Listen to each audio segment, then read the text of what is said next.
What's up, guys? I got a special video for you today. I got my good friend Brad Mills. Now, Brad Mills, he is a serial entrepreneur, startup advisor, seed investor, and cryptocurrency expert trader. In fact, Brad is a guy that I go to for advice when it comes to all this craziness in the whole cryptoverse. Brad, welcome to the show. Thanks, sir. How you doing?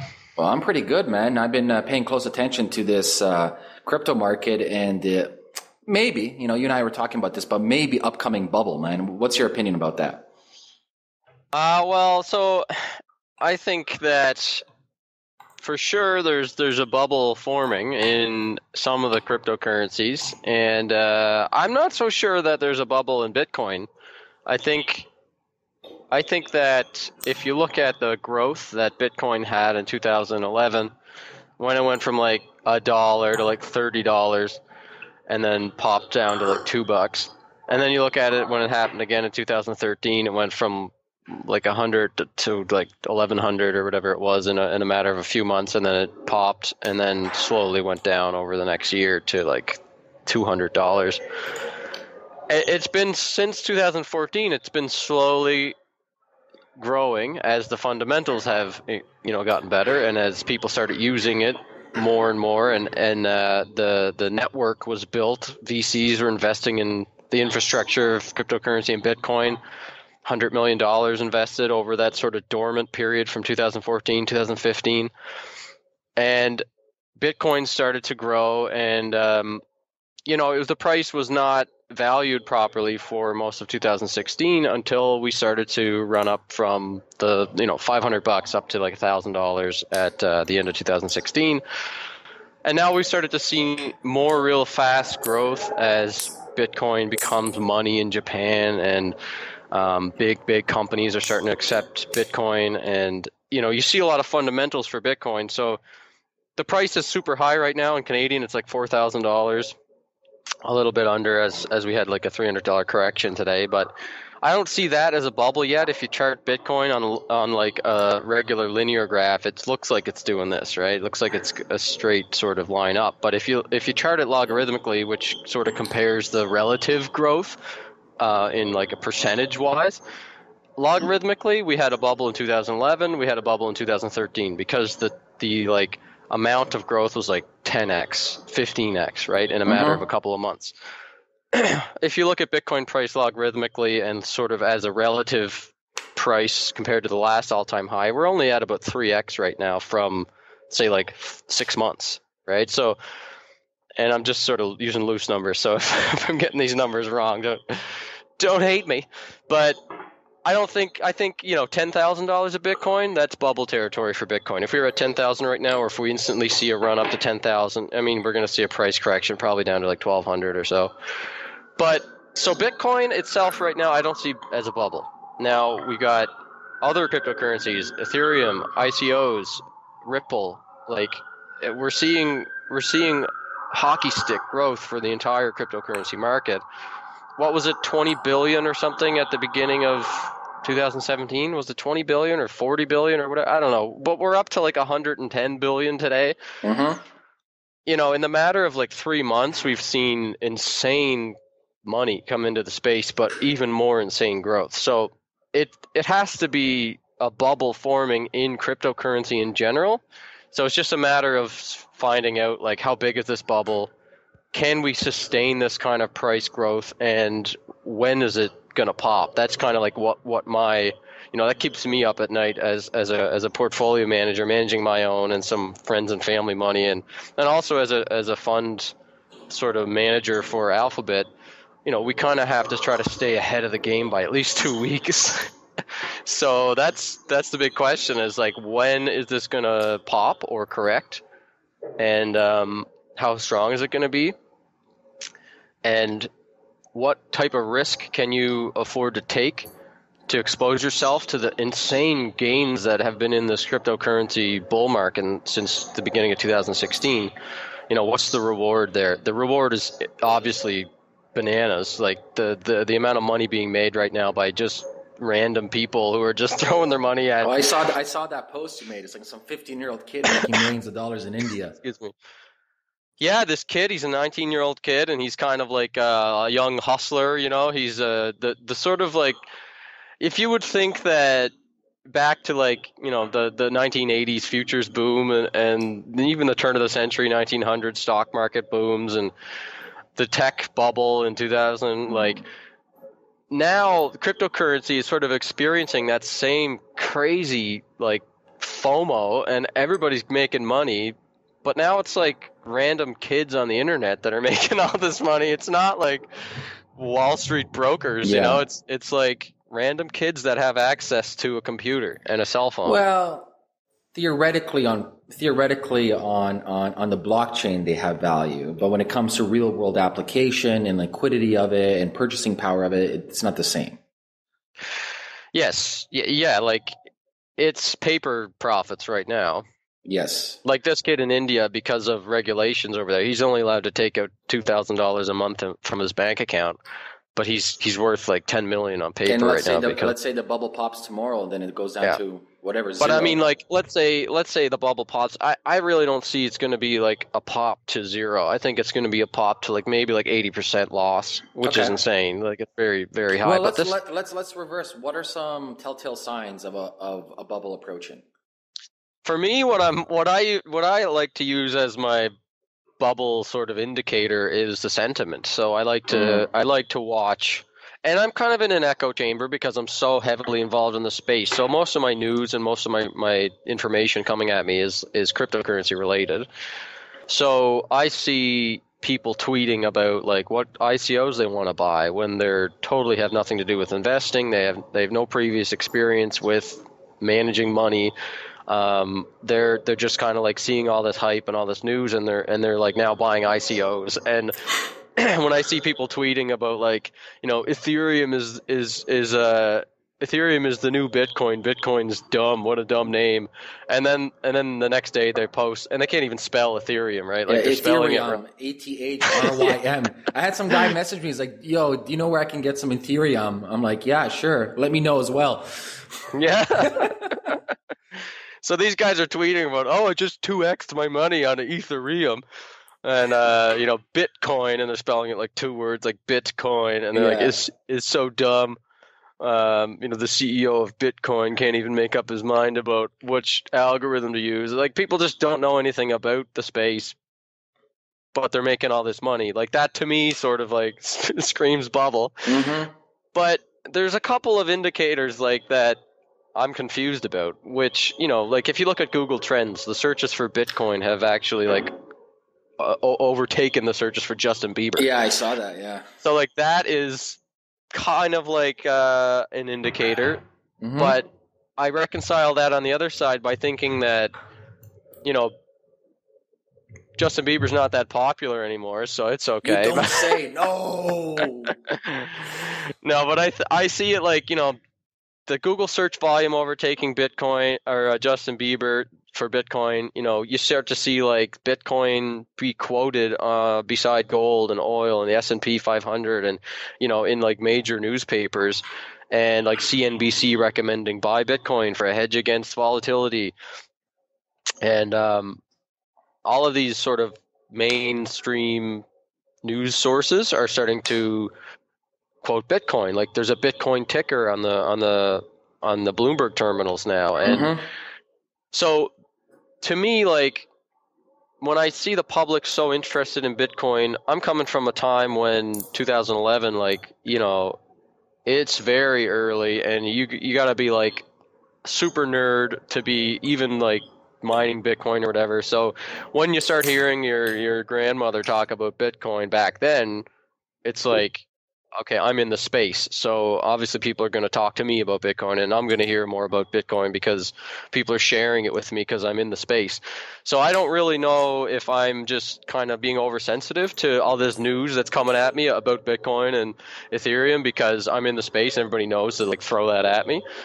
So I try to like take that with a grain of salt, but that is a huge indicator. Like when you start seeing people at the grocery store talking about what ICO they're going to buy to the clerk, that's kind of like bubble territory, right? What was that story? It was like the in the stock boom or something. It was like the cab drivers were giving people tips on IPOs to get into. Like that's kind of what I'm trying to keep tuned into. Like if random people at like are starting to make all this money. Yeah, it's probably something to pay attention to. Well, my take on most of these ICOs is sustainability and actual revenue, because I haven't seen any single one that I'm quite satisfied that is like, hey, that's an actual legitimate business model that can be accomplished today, that actually makes sense. On top of that, like if you just look at, for example, hashing rates and you look at scalability, even if 2-3 of these successful dApps are actually successful in scaling their startup, right?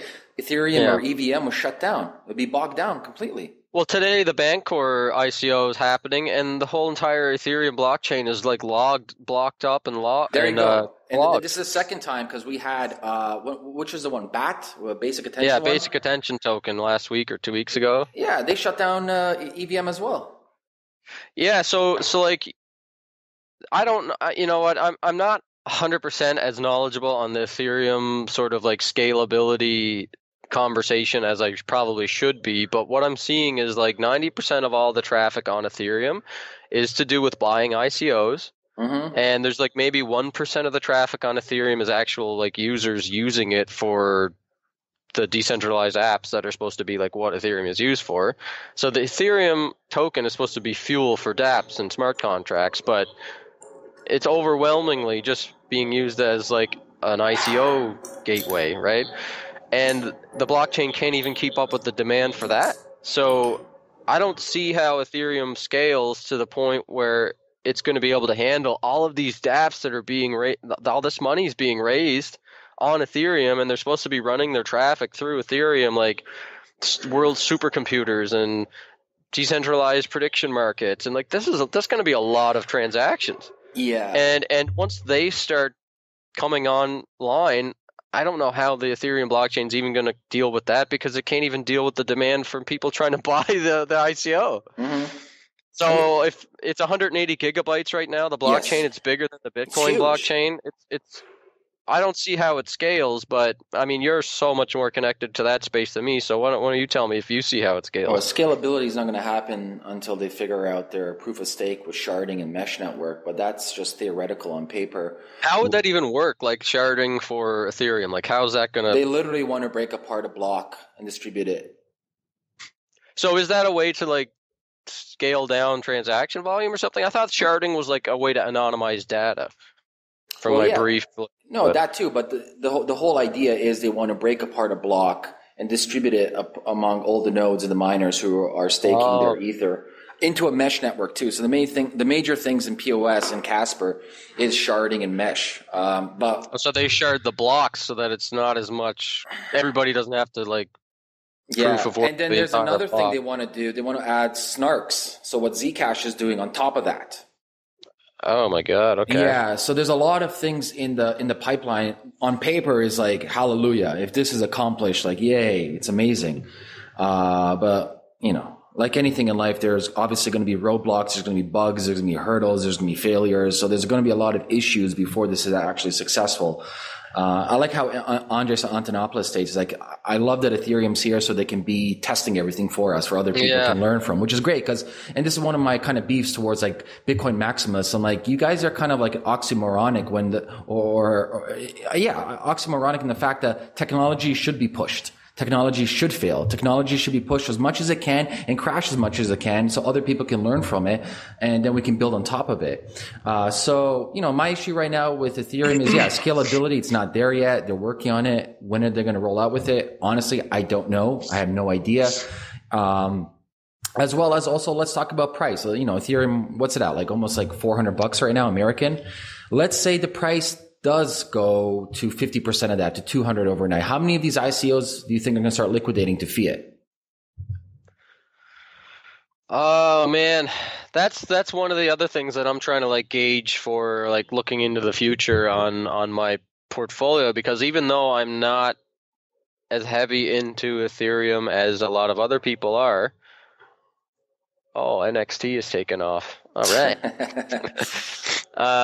I do have exposure to it, and I have exposure to a lot of Ethereum tokens. So I'm getting sort of like growth in my portfolio, even though like I was a Bitcoin maximalist for a long time, even though I didn't, I only trade Bitcoin. I would buy altcoins like crazy because I want more Bitcoin. Mm-hmm. But I'm starting to hear of people starting to measure their portfolio in Ethereum rather than Bitcoin. And Mm-hmm. to that, I used to think like, well, why would you do that? Are you going to measure your like bank account in Apple shares? Like Bitcoin is money, Ethereum is smart contract fuel. Sure. But it looks like Ethereum is money too now, and I don't know if that's what they meant or what they mean it to be, but Ethereum is starting to be used more as, well, it has been, and I just kind of didn't look at it like that, as money. And it's, like you said, like all these ICOs that are upcoming, it's not going to stop demand for Ethereum. And the question is whether or not these projects are going to liquidate to cash, right? Well, it's kind of a bit of a Ponzi right now, the way I look at it, because, you know, companies that raise their money in Ethereum kind of have a vested interest to keep the Ethereum and to get more companies to raise in Ethereum. So you get all these developers now that are like convincing the other developers to like raise it on Ethereum rather than Waves or Ethereum Classic or Ubiq or like NXT or Ardor or any of these other blockchains that can facilitate the same sort of like service that Ethereum is giving it, because it helps them and it helps it helps their Ethereum price. So there's a lot of evangelizing from developers that are running these ICOs to get other developers to run their ICOs on Ethereum. And I mean, that just contributes to the bubble, and that sort of is unethical in a way to me, because I feel like it wasn't built to be like an ICO machine, but that's kind of what it is. And all these projects that are raising 30, 40, 50 million dollars in Ethereum, not a lot of them, like you said, are going to liquidate. So there are some that do liquidate straight to cash. Like, what was the one that was like last year? They liquidated like $10 million of Ethereum straight to USD, and they missed out on like $100 million gain. It was I don't know. Melonport or one of those. Yeah, Melonport, I think it was. Okay. And then for a long time, like the sort of like first pilgrims that were like running ICOs on the Ethereum blockchain were also think about it from a psychological aspect. Do these startups really fucking need $20 million for a white paper that has no MVP, no working model? Are they nuts?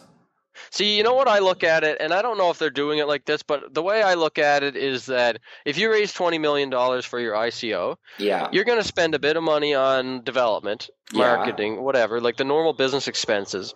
But there's a new element here of what you need money for, which you didn't have this, and you don't have this with regular startups, is market making. Like you got a liquid token that represents the value of your company pretty much, like in the mindset of the people who bought it and invested, at least. If not, it's not actually like a securitized token, but it might as well be. If that's what everybody thinks, then you've got to keep the value up. Otherwise, you're going to be looked at as a failure. So, like, if you raise 20 million, a lot of these companies are starting to, like the ICOs are starting to say, take $5 million of that and use it for market making to sort of keep the price up or try to raise it up. Yeah, but which once is again, totally like they're speculating and artificially stimulating. It's artificial. Yeah, it's artificial. So, like, you got the biggest driver of the demand of Ethereum has been ICOs sucking out the supply, and the ICO holders, like the companies that are raising the money, holding the Ethereum and not or transacting OTC so that it's not going on the blockchain. It's like they're selling it over the counter to someone to liquidate, to like exchanges or over-the-counter brokerages and stuff like dark pools and whatever. Yep. So they're not going to dump 500,000 Ethereum at the market because that'll probably not get absorbed and it'll hurt the price. So they'll do it OTC. So whether or not these ICOs are liquidating a lot of their Ethereum or not, we don't see it because it's done over the counter. Doesn't hit the market, right? So you got huge demand from the community of the cryptocurrency investors due to the strong FOMOnomic analysis here. Fear of missing out economics. Yeah, you need to get the next 10x, right? So That's everybody's just dumping their coins into the ICOs to get at least the 2x, because it's just bubble time. It's on, right? So you got that strong demand. You got these major ICOs that are happening, like Bancor today, and what was the BAT like a week ago, and you got all these big ones coming up like Filecoin and EOS, and what's that other big one Tezos. Tezos, yeah. That's just not going to stop. There's about 30 ICOs coming this year, at least, like big ones. So you got guys like Tim Draper and all these billionaires investing in Bitcoin and Ethereum, like coming out as investing big. You have 120 partnerships with the Ethereum Alliance, all big corporations. Yeah, so I mean, the demand is there for the token for sure, and I think the strongest demand on the upward price of Ethereum is these big ICOs. People need to buy Ethereum to get into these big ICOs. So it's probably going to go to 1,000 just because that's a magnetic number now. Like that's a mental magnet. Like you're looking at the price, like, oh, it's high, but it's not 1,000. So you got to get up to 1,000. So the biggest fundamental reason why I see it going to 1,000 is because of the EOS ICO. So EOS, for those who don't know, it's like a new ICO that's coming out. They're trying to be like the number one ICO. They're trying to raise $1 billion, right? So you say that, but that would sound ridiculous, but not in a bubble. So I think they will raise $1 million. $1 billion. $1 billion. $1 billion. And well, they already have a lot of pre-VC money as well. I think, yeah, and I think it's going to happen. They do have. No, I know they do. Like they were at Consensus, and I was there, and I was like amazed by the amount of money they were just blowing on like billboards on Times Square and like sponsoring these parties with their logo, like in diamonds and stuff. It's like this is insane. Like it's bubble time, baby. So it's like they're going to spend the money because they know it's going to make them more money. But here's the thing, like. EOS is going to probably raise $1 billion. EOS is kind of trying to like eat Ethereum's lunch, though. So it's a strange sort of phenomenon we have here. Ethereum raised Bitcoin to launch, right? So Bitcoin was high. Bitcoin was king. I mean, it still is king, but like at the time, especially, Ethereum raised Bitcoins, and now look at Ethereum. It's like chomping away at Bitcoin's dominance, right? EOS wants to do that to Ethereum. So EOS is like the better version of Ethereum. That's what they're pitching themselves as. And they have a plan to raise $1 billion in Ethereum, basically, and then they're going to launch and probably take a huge supply away from the Ethereum market cap and developers and dApps and stuff. So they're going to run it for a year. So that's our target, man. Like this bubble could last for a year because EOS is going to run $1 billion ICO for a year. So this, the money could keep flowing from VCs and like billionaires and stuff getting into the space, and we could still see these massive gains and these insane like 1,000% daily runs in these tokens for a year. Like we could get to $1 trillion market cap by next year. It could totally happen in a bubble like this. So it's like at any moment, one hack or one ICO that raised $40 million that loses their smart contract or something like they get hacked or they run with the money or there's a bug in Ethereum that's found or like which the attack surface is huge on it right now. Look what happened with Quadriga. $13 million locked up today. That's probably worth $20 million. Like, yeah. So you see, like, I think that the House of Cards is sort of like it's stacking, right? We're stacking it up, but man, like one sort of like negative event that happens with either Ethereum or one of the big ICOs, I think that could possibly be what pops the bubble. But at the same time, we've got the counterforce of EOS, and who knows what money's behind them. Dan Larimer is like the creator of BitShares and Steemit, and they were both $1 billion valuations before $1 billion meant nothing because now we're seeing like shitcoins like Bytecoin, BCN hit $1 billion valuation 2 weeks ago, 3 weeks ago. It's ridiculous. Like, they can get pumped to $1 billion, but back then that was like reserved for the cryptocurrency elites. You had like maybe Ethereum and Litecoin or something. Where I think the only ones at that point that had hit $1 billion. Maybe Ripple when it launched or something. But so anyway, Dan Larimer has, he's kind of getting a bit of he had a bad rep because people were calling both BitShares and Steemit a scam. So it was like had a bit of a bad rep, but now he's got a lot of like partners on this new EOS project that give him a lot of credibility. Plus, they just pumped BitShares. BitShares is $1 billion market cap now. It's ridiculous. So now it's like, oh look, his reputation is fine. Look, it's $1 billion market cap. So the fact that they can take BitShares from death to $1 billion market cap, because BitShares was totally dead for the last year and a half. Mm-hmm. When he left BitShares, it totally went like this, like down, negative. And then Steemit, he just left Steemit. And because the price was going down. It went from $1 billion down to like $25 million market cap or whatever low shit it was. But both of those have now pumped like crazy. So that makes me think like there's big money back in Dan and EOS, and they want him to look like he's some genius guru of blockchain guru.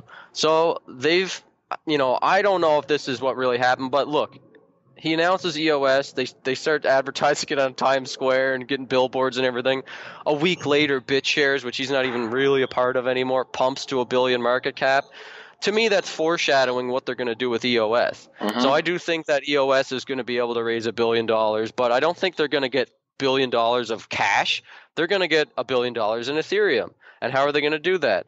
All of these Ethereum like whales are going to put their money into EOS, and they're going to cause the price to drive up to $1,000. So it's like ethereal money. It's not real money. It's like vapor money, because there is no actual. There's not $1 billion in value there. There's just $1 billion in paper value there. Mm-hmm. So they're going to run the price up to $1,000, and all these whales are going to put in massive amounts of Ethereum, and it's going to hit $1 billion raised. It's going to be the biggest ICO ever. At that point, I don't know. That's my vision for the next year. I see that happening, but I don't know what happens after that. What's your take then on the whole Bitcoin thing then happening in August?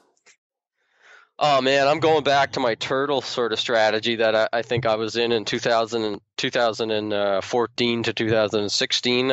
I'm sort of thinking I'm heavily divested into altcoins right now. I'm in 110 different altcoin positions, and I'm thinking over the next 2-3 weeks, depending on how sentiment goes for the soft fork, I'm thinking I may want to just convert a lot of it back into Bitcoin and just lock it up and like don't look at it for a year, because I don't know what's going to happen, man, with this soft fork. It seems like there's a ton of sentiment online that a lot of the developers and a lot of the crypto elite are pushing a user-activated soft fork. But when you look at the node count, only about, I think, 10% of the nodes are signaling for the user-activated soft fork. Yes. Like 80% of the nodes are signaling for SegWit. Yes. But only like 10, I don't know what the actual number is for the miners. There's it's not a majority of miners signaling for SegWit.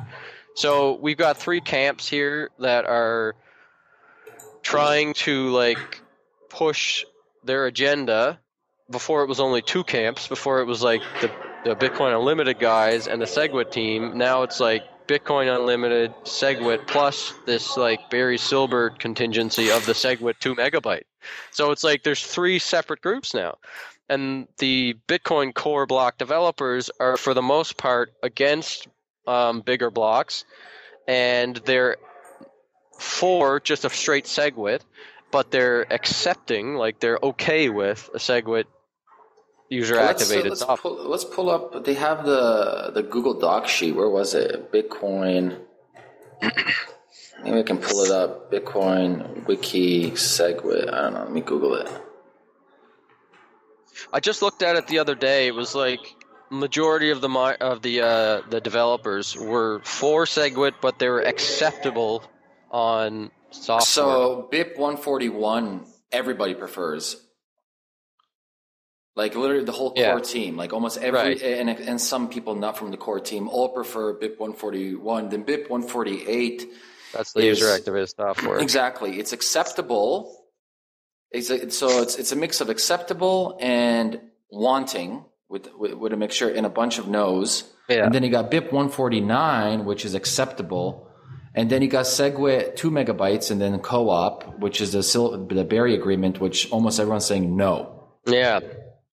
So you got all the Bitcoin core developers saying no to Barry's consensus on, Bitcoin consensus. When it was released around the time of consensus in New York.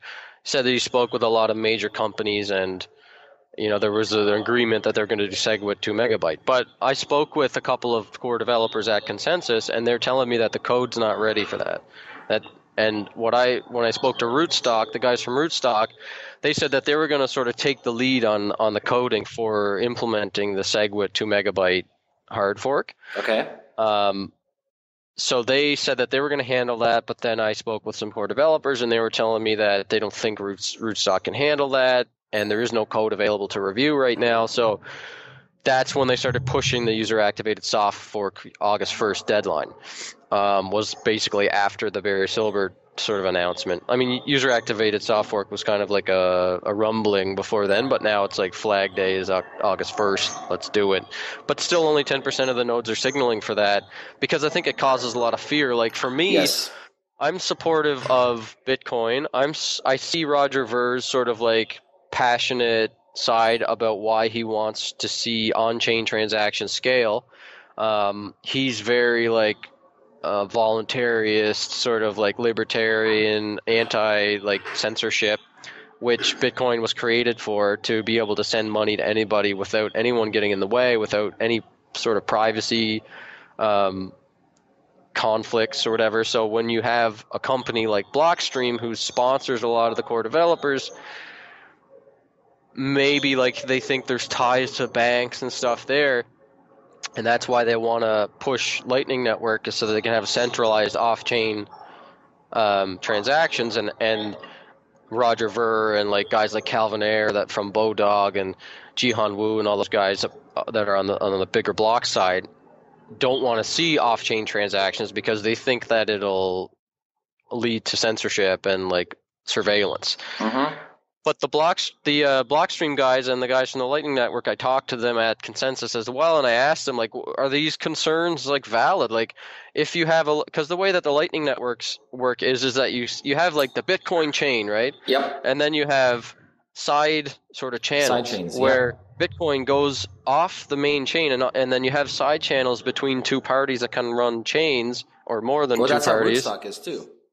Yeah, so Rootstock is sort of the same, but for Ethereum and other blockchains, right? It like allows you to like. No, Rootstock is going to be building with Rootstock you can build dApps on Bitcoin. Right, but isn't there a way that you like? Doesn't Rootstock allow for Ethereum and Bitcoin transactions to talk to each other? Yes, but the main thing, what's really good about Rootstock is it's simpler programming language, and they don't have their own token. So miners will be getting both Bitcoin on mining on Rootstock and mining on Bitcoin. Right. Which is really cool, and they'll be getting paid out in Bitcoin. I liked the whole like mixture of Bitcoin and Ethereum and other blockchain stuff. I thought that would be cool because it'd be a way to sort of unify the communities, so it won't be like Bitcoiners against Ethereum people anymore. It'd be like, let's work together on this, guys, and overthrow the king, you know? Yeah. But back to the big blocks sort of debate thing is that if you have these Lightning channels open, then they can still remain anonymous, and like there's no centralized entity that's going to be able to see those transactions. It's just a technology, just like Bitcoin is, that allows anyone to open a channel using the Lightning Network technology, and it's not actually going to be like a centralized off-chain thing. Like it's not like Blockstream is going to be the like one that runs the Lightning Network. Mm-hmm. It's just going to be another way to transact with Bitcoin, like without doing it directly on the blockchain. So I don't know, like all of the arguments I heard from guys like Ver and Jihan and all those guys was like, oh, they're centralizing Bitcoin, they're for censorship and all this stuff, which that's been debunked by the guys that are building the Lightning Network. They say that's not how it works, and it can work exactly the same as, you know, anonymous transactions with Bitcoin. It can be like whoever's running the Lightning Network, that channel that you're transacting on, like it's anonymous too. Yeah. So what's your best guess, man? What do you think is going to happen between, because the earliest for signaling right now is like June 14th or June 15th, or sorry, July, my bad. I believe it's July, and then August. I think, like, based on the technicals, it looks like Bitcoin's going to run up to about $3,800 to $4,000 in the next month. And it's like, as long as we stay above I think it's 2,500 now. I think as long as we stay above 2,500, it looks like we're going to run up to 3,800, which is sort of like the next stop based on Fibonacci and Elliott waves, which is what a lot of people started. Whether or not technical analysis is actually a predictor of price, it's like so many people use those indicators that it's sort of like, becomes reality. Because so many people are watching those levels. It's just like I don't know. I used to think it was voodoo, but no. What's that quantum physics theorem? Schrodinger's cat. Oh yeah, right. Schrodinger. Yeah, Schrodinger. You got to open up the box, and depending on how you view the cat, that's the reality. Yeah, it's like it becomes reality. Yeah, it becomes reality because everybody's looking at the same numbers, and they all like want it to go to those levels and want it to hold those support levels. But anyway, I'd see like Bitcoin, I'd see in the next by August 1st, like, oh, there's so many different scenarios that I don't know how to reconcile them, and I'm not sure. Like, it could go to 3,800, and then by the time the user activated soft fork happens, like that could cause a hard fork. People are saying that the Bitcoin Unlimited team is going to try to hard fork Bitcoin before then or at that time, and I don't know, the economic incentives aren't really there for anybody to do that because they're all invested in Bitcoin. So why would they do that? But it's a control thing, and it's like it could be actually like a global sort of power struggle thing right now because people are saying that China is trying to buy up Bitcoin. And now I just saw an article that Putin and Russia is now buying Bitcoin. Well, he doesn't need to buy Bitcoin. He just makes a Putin coin and he's good to go. Yeah, I know, but if he has Putin coin plus Bitcoin, that's right. And then someone else, I forget who it was, someone I follow on Twitter is a good analyst. They were saying that they see evidence that Japan like is buying Bitcoin as well, like the governments, right? The countries are buying Bitcoin. So if you see that, like there's going to be a lot of counterbalancing interests in the price or in the control. It kind of goes to that same thing about gold, like when countries are buying and controlling gold. I still think Bitcoin is severely undervalued. I think Bitcoin is if countries are buying it. If countries are buying Bitcoin, I mean, there's no chance we won't see $100,000 Bitcoin unless the chain gets split and attacked and like even then though, I think that there's so many strong hands in Bitcoin. As long as their, incentives are pure or whatever, like, I think that Ethereum's a perfect example of that, man. People of a split. People were complaining about the DAO, what happened with the DAO, but the market. It doesn't matter what you want, doesn't matter what I want. What matters is what the market wants, and the market speaks. And look at the market today. Yeah, that's true. All right. Yeah, I wonder though that my big thought is like. So with Bitcoin, what's going to happen with Bitcoin by August? I don't know. It's kind of crazy. I got a couple more weeks to sort of like sort that out for myself and figure out what everybody else is doing. But I'm thinking I'm going to take a portion of my Bitcoin, store it off chain or sort of off exchange, off my like hot wallet, and just like sort of put it away for the $100,000 Bitcoin that's probably going to happen in the next 3 to 5 years. Yep. My trading capital, I'm going to probably diversify into like a lot of other alts. So to me, I got to like, I think 3% of my portfolio right now is in Ethereum, but probably another 3 or 4% is in Ethereum tokens. I don't want to be too exposed to Ethereum because I went in big in Ethereum. I'm sort of like, I held out because I missed the ICO by like 3 weeks. And so I watched it go from nothing basically up to like $20 right before the DAO hack happened. At $20, I was like, okay, I missed the boat on this. I'm not going to be dumb anymore. I'm going to buy Ethereum. So I put about 10% of my portfolio in Ethereum. The next day, the DAO happened. So I sold it all at $10. So I lost like a pretty good chunk. Yeah, half, yeah. So to me, like I got that like mental sort of like snake bite from Ethereum. So that's why I'm not super bullish on Ethereum because I saw the DAO happen. It affected me like big time. And I figured, well, this is probably going to happen again. Like the attack vector is so big on Ethereum. But that caused me to miss like one of the biggest bull runs in cryptocurrency. I caught quite a few others, and I'm up quite a bit percentage-wise. even without having much exposure to Ethereum. I mean, I just started recently buying it around 250, so I missed that big run up. It's probably going to 1,000. I think something's going to happen that's going to cause it. Either EOS is going to start eating Ethereum's lunch, or there's going to be a bug, or there's going to be another attack, or there's going to be just a natural market correction because it's a bubble.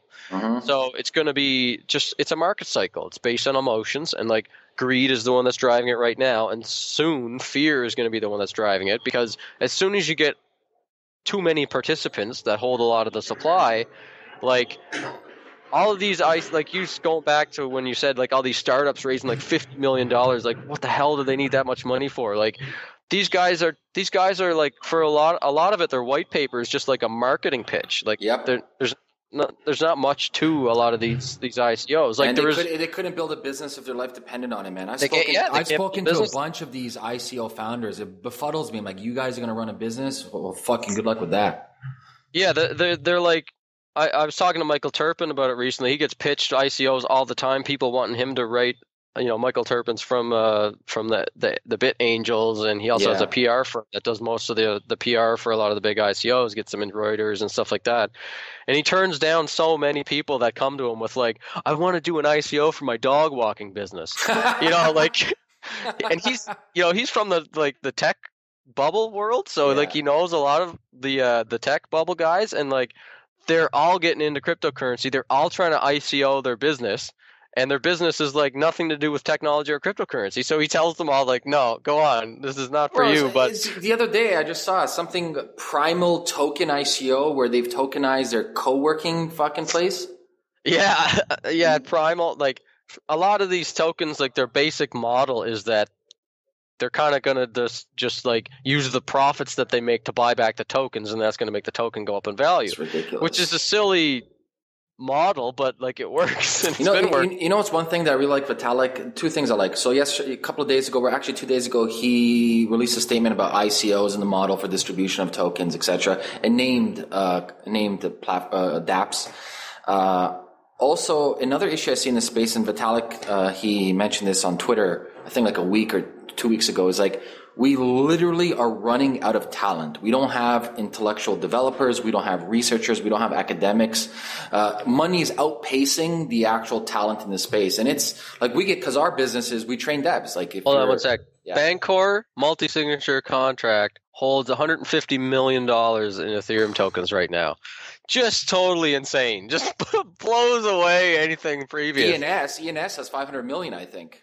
So Bancor just raised $150 million, and EOS, like Bancor is like not worth that much money, I don't think. You know what? Actually, as a company, Bancor is worth that much money. As a technology, I don't think so. But as a company, that's going back to your point about companies and if they can run businesses. Bancor is one of the ones that actually could run a business that could be a unicorn. Like they have they've got the technology team in place, but it's a web product. It's like for users. Yeah. So they're going to try to get 1 billion users. Like that's something that we need. Good luck with them. Anyway, man. Insane. $150 million. That's crazy. So EOS is definitely going to do $1 billion. Yeah, sorry, I interrupted. Breaking news alert. Breaking news. You were saying Vitalik was saying about he released his paper. Well, two things. He released a paper for just. I wouldn't say attacking, but talking about the ICO distribution and models for tokenizations. Right.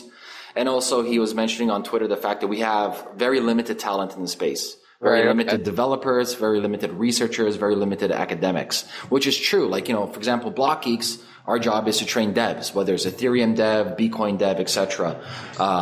And we get emails all the day from companies, from banks looking to hire people. I'm like, they don't exist. They don't. Right. And so like for us to fill the need, like all these ICO, I'm always wondering where the fuck is their team? Where are they getting all this talent from?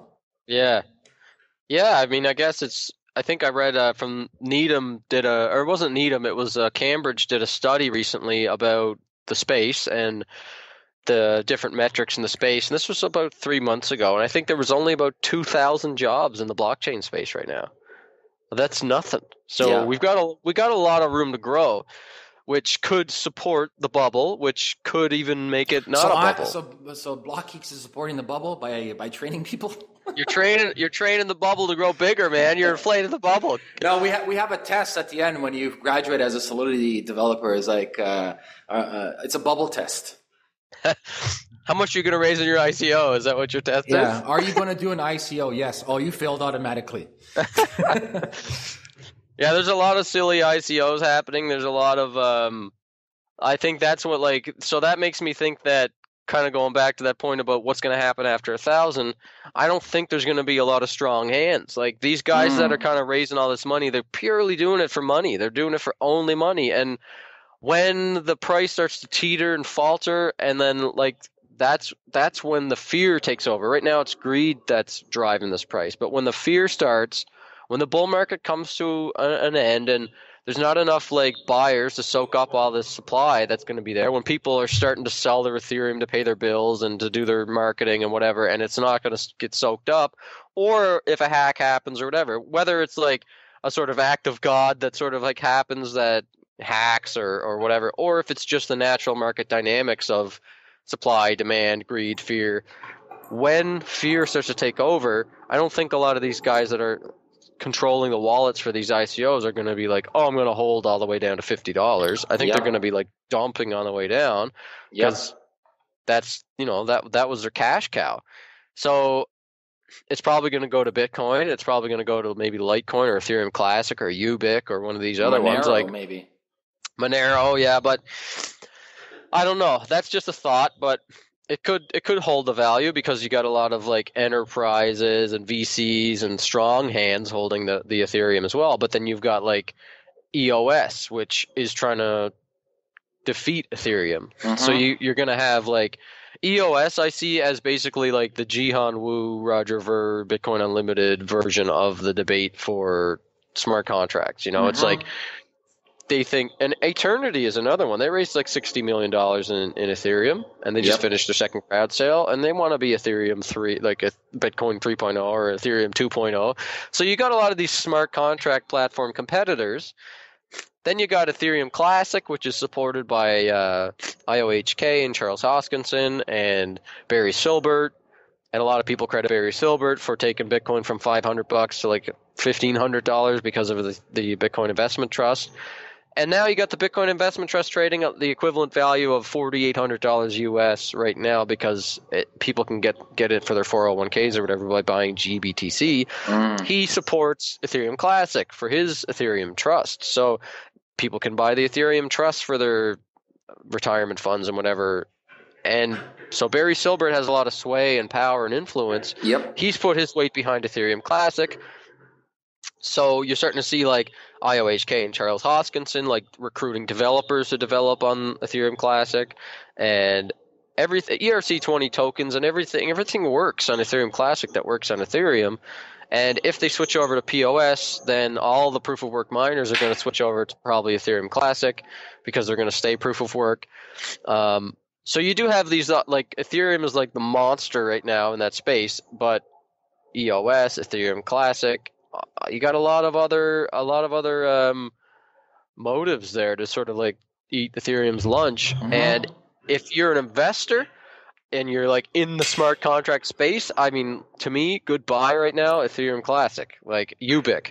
So UBQ it's a fork of Ethereum that is a non-mutable. It's an immutable fork, and they did a fair distribution. There wasn't an ICO. There's no pre-mine. There's nothing like that. It was a fair sort of distribution, and they're targeting enterprises that are nervous about having their transactions one day rolled back or something. So they're super small market cap compared to Ethereum. I think when I started buying it, it was 10 million market cap. Now they're at 100 million market cap.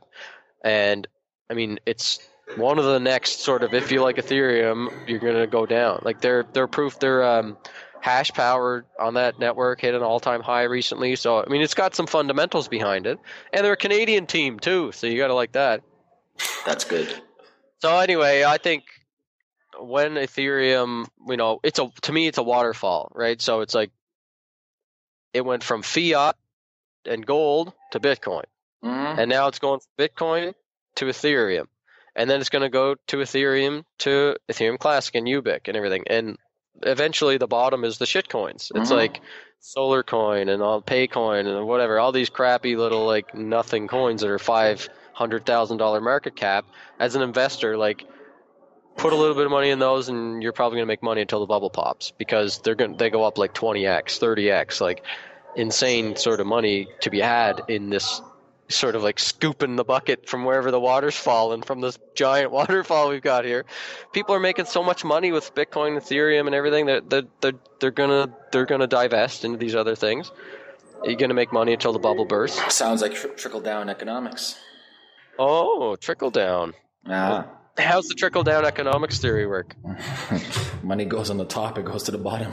Sounds like that's what's happening. I initially thought, man, that our bubble was going to pop like a month ago. I thought 2 months ago, I thought it was going to happen. So this has been surprising to me, and I'm constantly in a state of like, I know it's coming, but I'm also trying to expose myself to like history and books on bubbles and stuff like that so that I can play it right. So to summarize, it's coming. It's not a matter of if, it's a matter of when. And for everybody out there, they need to diversify, play it safe, downplay your risk, whatever that means for you. And that's that pretty much. I'd say like leave it off with a recommendation of a book. I'm currently going through Reminiscences of a Stock Operator, which is a book about this guy, James Livingston. He's like, it starts off with him as like a kid trading in bucket shops, like a 15-year-old kid with like $100 of his, I think he borrowed from his dad or something like that. Yeah. And his rise in the, boom, the stock market boom of the early 1900s. And it's an amazing book because it chronicles the bubble that happened back then, which has a lot of comparisons to today, because you're getting kids making millions of dollars with cryptocurrency. And back then, kids were making tons of money with stocks because it was unregulated and anybody had access to it. All you had to do was walk into the bucket shop and buy your stocks and, wait for the next ticker to come through on the ticker tape or whatever, next price, and hear tips, like people were tipsters giving tips to everybody. And I'm getting Facebook messages like, oh, what ICO should I buy and stuff. So, I mean, I draw a lot of parallels between the bubble that happened then, the bubble that happened in like the 20s. The futures markets was another one. Another great book is Trend Following, that chronicles, or The Complete Turtle Trader, that chronicles the 1980s futures bubble. So I'd say read a couple of books on the previous bubbles if you're kind of wondering like how you should play this market, because the biggest lesson I'm learning from it all is, we know what's coming, but we don't know when, and you got to figure out how much risk you're willing to take for how much reward, because a bubble can go for a year, a bubble can go for 2 years. Like, we think this is crazy right now because we've been in since like the prices were way lower, but the people are coming in right now thinking, I can get a bargain on Litecoin because it's going to go to Bitcoin's value. Like, that's how people are thinking. So a lot of people that are coming into the space right now don't know much about cryptocurrency. They don't know much about the fundamentals or the technology. All they're looking at, some of these people are looking at like tokens that have supply in the billions that they're worth 0.01 cents. And they're like, oh, this is a bargain. This is going to go to like Ethereum to $300. So they're like buying all these crappy coins because they don't understand the supply and demand. But that's what there's a lot of dumb money. People wonder why they lose their money. There's a lot of dumb money coming in that can fuel the bubble for a long time. So I never understand that. Just people give their money and they don't know what they're giving their money to. It hurts my mind. So. Yeah, but that's what's happening now. Like that's what we're seeing, and I mean, you parallel that to just in general the whole entire financial market, like the stock market, the S&P 500, like the U.S. stock market has been on a nonstop bull run for like 100 years. So people are always waiting for the crash. Yeah. And really, when you look at it on like a full time scale, there was no crash. Yeah. Really, there was just corrections. Like 2008 was just a correction when you look at it in terms of like 1900 to now. Yeah. Like it's been on a nonstop bull run. So yeah. Awesome, Brad. Well, Be prepared. It's gonna crash. Buy gold. Gold bugs. Buy stocks. Get out of Bitcoin. It's too risky. If people want to get a hold of you for whatever reason, whether that's trading or just advice in general, I know you're very busy, but what's the best way for people to get a hold of you? You can get me at Ameer Rosic on Twitter. That's right, guys. Check out Brad at Ameer Rosic on Twitter. I'll give y'all my tips. I like to stay low. I don't want people DMing me for tips. Brad Mills can. That's my Twitter handle. That's right, guys. Follow his Twitter. I'm going to leave it below. And if you're seriously want to invest like serious amounts of money, Alphabet is taking like accredited investors, but I don't really handle that. So I guess just Brad Mills can on Twitter is what. Yeah, I'll put it below. So many people want me to manage their money, but just so people know, I'm not going to manage people's money because I don't want to be responsible if this freaking bubble pops and then you lose half your money. Like that sucks to me. Then you got the wrong people knocking at your door. I'm turning everybody away. Like so many people are trying to get me to manage money for them. I'm like, no, thank you. Good call, man. All right, Brad. Thanks so much, man. I'll make sure I put all the information below this video and I'll speak to you soon. Thanks, Ameer. Yeah. Cheers.